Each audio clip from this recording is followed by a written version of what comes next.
প্রথমবার আমার স্বামী যখন আমার গায়ে হাত তুললেন তখন আমি আমার মাকে ফোন করে বলেছিলাম, মা আজ তামিম আমায় চড় মেরেছে।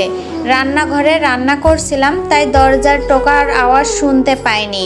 পরে যখন দরজা খুললাম তখন তামিম আমায় চড় মেরেছে, দরজা খুলতে দেরি হয়েছে বলে। আমার কথা শুনে মা বলছিল, মেরেছে তো কি হয়েছে, একটু মানিয়ে নিতে শিখ। জামাই সারাদিন বাহিরে কাজ করে বাসায় এসেছে আর তুই সময় মতো দরজা খুলিসনি বিধায় রাগে একটা চড় মেরেছে। আর এমন কি? যাই হোক, তুই কেমন আছিস? আমি শুকনো মুখে উত্তর দিলাম, ভালো আছি। দ্বিতীয়বার যখন মার খেয়েছি তখন বাবাকে ফোন করে বললাম, বাবা আজ তামিম আমার গায়ে হাত তুলেছে। ও বলেছিল সকাল 6টায় ওকে ডেকে দিতে, কিন্তু আমি সময় মতো ওকে ডেকে দিতে পারিনি বলে ও আজ আমার চুলের মুঠি ধরেছিল। বাবা তখন বলল, স্বামী একটা কাজ দিয়েছে সেটা ঠিক মতো করতে পারিস না? তোর মা হলে তো সারা রাত জেগে থেকে হলেও আমায় সকাল 6টায় ডেকে দিত। শোন, বিয়ের পর স্বামী একটু বউকে শাসন করবে, এটাই স্বাভাবিক। স্বামীর কাজগুলো একটু মন দিয়ে করার চেষ্টা কর, একটু মানিয়ে নিতে শেখ। তা তুই কেমন আছিস? আমি হেসে জবাব দিলাম, খুব ভালো আছি। বেলকনিতে হাঁটাহাঁটি করছিলাম, দেখে আমার স্বামী বাসায় এসেছে। আমার সাথে কতক্ষণ বাজে ভাষায় গালিগালাজ করে বলল, আমি সারাদিন বাসায় থাকি না আর তুমি বেলকনিতে গিয়ে মহল্লার ছেলেদের সাথে টাঙ্কি মারো। আমি বাসায় ঢোকার সময় দেখছি তুমি বেলকনিতে পায়চারি করছো আর মহল্লার 2টা ছেলে রাস্তার পাশে দাঁড়িয়ে তোমায় দেখে শীষ মারছে, অথচ তুমি তারপরেও বেলকনিতেই দাঁড়িয়েছিলে। আমি মাথা নিচু করে বললাম, আমি খেয়াল করিনি।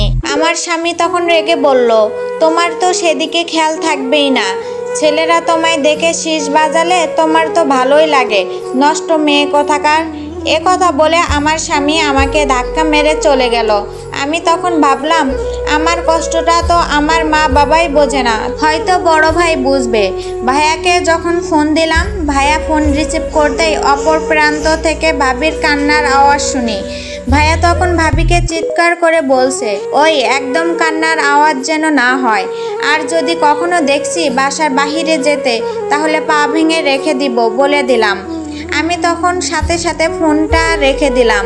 যার কাছে বিচার দিতে ফোন দিয়েছিলাম সেই তো অন্য বাড়ির মেয়েকে বাহিরে যাওয়ার অপরাধে পা ভেঙে বাসায় ফেলে রাখতে চাইছে। আসলে মেয়ে মানুষের জন্ম হয়তো হয়েছে মার খেয়ে মানিয়ে নিতে শেখার জন্য। অনেকদিন পর আমার বাবা মা আমাকে দেখতে আসলো। মা আমার দিকে তাকিয়ে বলল, কিরে তামান্না, তোর কপালে কিসের দাগ? আমি হেসে উত্তর দিলাম, কিছু না মা, বাথরুমে পড়ে গিয়ে কপাল ফেটে গিয়েছিল, এটা সেটারই দাগ। বাবা মা আমাদের বাসায় 2 দিন থেকেছিল। যেদিন চলে যাবে সেদিন আমি দরজার সামনে দাঁড়িয়ে বিদায় দেওয়ার সময় মাকে বলছিলাম, মা আমি মানিয়ে নিতে শিখে গেছি। এই যে কপালের দাগ দেখছো, সেটা বাথরুমে পড়ে গিয়ে হয়নি, তোমাদের জামাই ভালোবেসে ফুলদানি নিয়ে আঘাত করে বানিয়ে দিয়েছে, অথচ দেখলে আমি কত সুন্দর মানিয়ে নিয়েছি। মা কেঁদে দিয়ে বলল, তুই এ কথা আমায় আগে বলিসনি কেন? আমি হেসে বললাম, বললে কি হতো মা, সেই তো বলতে মানিয়ে নিতে, আর দিন শেষে দোষটা হতো আমার। মা তোমাদের জামাই বাহিরে কাজ করে, আমি কি সারাদিন ঘরে বসে থাকি? আমিও তো বাসায় কাজ করি, অথচ তোমার চোখে জামাইয়ের পরিশ্রমটা ভাসলো, নিজের মেয়ের পরিশ্রমটা ভাসলো না। বাবার দিকে তাকিয়ে বললাম, বাবা আমি অ্যালার্ম ঘড়ি না যে ঠিক টাইমে বেজে উঠবো।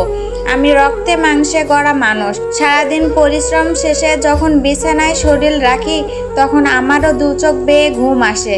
তুমি আমার ঘুমিয়ে থাকাটাকে অন্যায় মনে করলে, অথচ তোমার মেয়ের জামাই যে তোমার মেয়ের চুলের মুঠি ধরলো সেটা তুমি অন্যায় মনে করনি। বাবা মা আমায় কিছু বলতে চেয়েছিল, কিন্তু আমি তাদের আর কিছু বলার সুযোগ না দিয়ে দরজাটা লাগিয়ে দিয়েছি। মেয়ে মানুষ তো, তাই মানিয়ে নিতে শিখে গেছি।